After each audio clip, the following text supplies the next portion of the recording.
హిమాలయాల్లో అంతుచిక్కని రహస్యాలు తెలుసుకుంటే ఆశ్చర్యపోతారు. దేవుడు ఉన్నాడు అనేందుకు సజీవ సాక్ష్యాలు. మన హిందూ సంస్కృతి సాంప్రదాయాలు విశ్వాసాలకు పుట్టినిల్లు పవిత్ర హిమాలయాలు. ఎందరో యోగులు, మునులు, ఋషులు ఇప్పటికీ కూడా హిమాలయాల్లో సంచరిస్తారని చెబుతారు. అంతేకాదు, ఈ హిమగిరుల్లో ఎన్నో పుణ్యక్షేత్రాలు వెలిశాయి. మనిషి ఎంత అభివృద్ధి సాధించినా కూడా ఈ ప్రకృతికి నిబద్ధుడై ఉండాల్సిందే. ఈ పరమ సత్యాన్ని ప్రాచీన భారతీయ ఋషులు ఎప్పుడూ గ్రహించారు. అందుకే ప్రకృతికి మనిషికి మధ్య బంధాన్ని విడదీయలేనంతగా పెనువేశారు. హిమవన్నగాలు చెంత ఉన్న రాష్ట్రం ఉత్తరాఖండ్. ఈ రాష్ట్రంలోని 4 దివ్య స్థలాన్ని చార్ధామ్గా వ్యవహరిస్తారు. యమునోత్రి, గంగోత్రి, కేదార్నాథ్, బద్రీనాథ్ క్షేత్రాల దర్శన సమాహారాన్ని చార్ధామ్ యాత్రగా పరిగణిస్తారు. ఇవి పూర్తిగా హిమాలయాల్లోనే వెలిసిన పుణ్యధామాలు. చార్ధామ్ క్షేత్రాలు యాత్రకు హరిద్వార్ను ముఖద్వారంగా భావిస్తారు. భగీరథ యత్నానికి తలవంచి చండ ప్రచండమైన వేగంతో గంగ శివుడి జటాజుటంలోకి దూకింది. ఆ గంగ హిమ పర్వతాల నుంచి జనవాసాల్లోకి వచ్చింది హరిద్వార్లోనే. ఇక్కడి నీల పర్వతంపై నెలకొన్న చాందీదేవి, బిల్వ పర్వతంపై ఉన్న మానసాదేవి ఆలయాన్ని భక్తులు సందర్శిస్తారు. అటు హరిద్వార్ నుంచి రిషికేశ్కు భక్తులు చేరుకుంటారు. క్షీరసాగర మథనంలో ఆవిర్భవించిన హాలాహలాన్ని మహాదేవుడు సేవించిన ప్రదేశంగా వ్యవహరించే నీలకంఠ మహాదేవాలయాన్ని దర్శిస్తారు.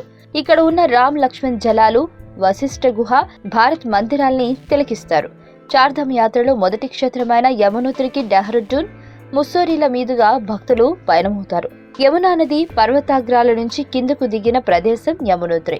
హనుమాన్ చట్టి నుంచి 14 కిలోమీటర్ల దూరంలో ఉన్న ఈ క్షేత్రానికి కాలినడకన లేదా గుర్రాల మీద భక్తులు వెళ్తారు. సముద్ర మట్టానికి 3165 అడుగుల ఎత్తులో ఉన్న ఈ ప్రాంతంలో యమునాదేవి ఆలయం గోచరిస్తుంది. కిలోమీటర్ల దూరంలో ఉన్న భారీ పర్వతాన్ని అధిరోహిస్తే యమున జన్మస్థలి దర్శనమిస్తుంది. దేవతల్లో విష్ణువు, సరోవరాల్లో సాగరం, నదుల్లో గంగా, పర్వతాల్లో హిమాలయం, భక్తుల్లో నారదుడు, గోవుల్లో కామధేనువు, పురాల్లో కైలాసం, క్షేత్రాల్లో కేదారం నాకు పరమ ప్రియమైనవి. అవి స్వయంగా పరమశివుడే పేర్కొన్నాడని మన పురాణాలు చెబుతున్నాయి.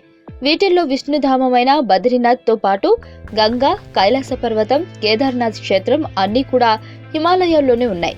సృష్టి ప్రారంభం నుంచే పరమశివుడు హిమాలయాలలోని క్షేత్రాల్లో నివసిస్తున్నాడని పురాణాలు చెబుతున్నాయి. అలాగే పాండవులు స్వర్గారోహణం చేసింది కూడా పవిత్ర హిమగిరుల్లోనే. ఇంకా జగద్గురువు ఆదిశంకరాచార్యులు కైవల్యం పొందింది కూడా ఈ గిరుల్లోనేనని చెప్పవచ్చు.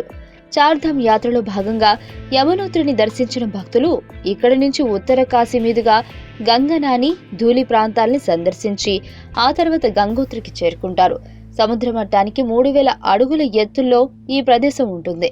భగీరథుడి తపో ఫలితంగా గంగాదేవి నదీ రూపంలో భూమిపై అడుగిటిన చోటుగా భావించే స్థలంలో పవిత్రమైన శిల ఉంటుంది. సహజసిద్ధంగా ఏర్పడిన ఈ శిలాకృతిని శివలింగంగా భక్తులు పూజిస్తారు. గంగమ్మ దూకుడును తట్టుకుని తన జటాజుటంలో బంధించేందుకు శివుడే ఇక్కడ కూర్చున్నాడని స్థల పురాణం. గంగోత్రిలో మంచు కారణంగా ఏటా 6 నెలల పాటు మూసి ఉండే గంగమాత ఆలయాన్ని అక్షయ తృతీయ నుంచి దీపావళి వరకు తెరుస్తారు. ఈ ఆలయానికి 18 కిలోమీటర్ల దూరంలో ఉన్న గోముఖ్ను గంగానది జన్మస్థలిగా భావిస్తారు. ఇక్కడ భాగీరథి ప్రవహిస్తుంది. ఇది దేవప్రయాగ దగ్గర అలకనంద నదితో సంగమమై గంగానదిగా మారుతుంది. గంగోత్రి నుంచి శ్రీనగర్, రుద్రప్రయాగ, గౌరీకుండ మీదుగా భక్తులు 3వ దివ్యధామమైన కేదార్నాథ్ కి చేరుకుంటారు. ఈ జ్యోతిర్లింగ క్షేత్రం సముద్ర మట్టానికి 12,000 అడుగుల ఎత్తునుంటుంది. హరుడు కేదారేశ్వరుడిగా వెలసిన ఈ క్షేత్ర వైభవం స్కంద పురాణంలో ఉంది.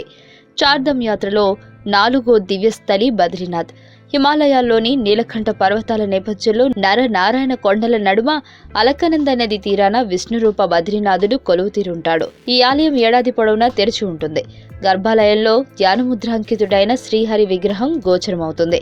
ప్రధాన ఆలయంతో పాటు ఆదిబద్రి, యోగధ్యాన్ బద్రి, వృధాబద్రి, భవిష్యబద్రి పేరిట మరో 4 ఆలయాలుంటాయి. ఇక్కడ ప్రపంచ ప్రయాగాలుగా పేర్కొనే దేవ, రుద్ర, నంద, కర్ణ, విష్ణు ప్రయాగాలు దర్శనీయ ప్రదేశాలు. మన భారతదేశం నమో నమామి అంటూ ఆరాధించదగిన కర్మభూమి, పుణ్యభూమి.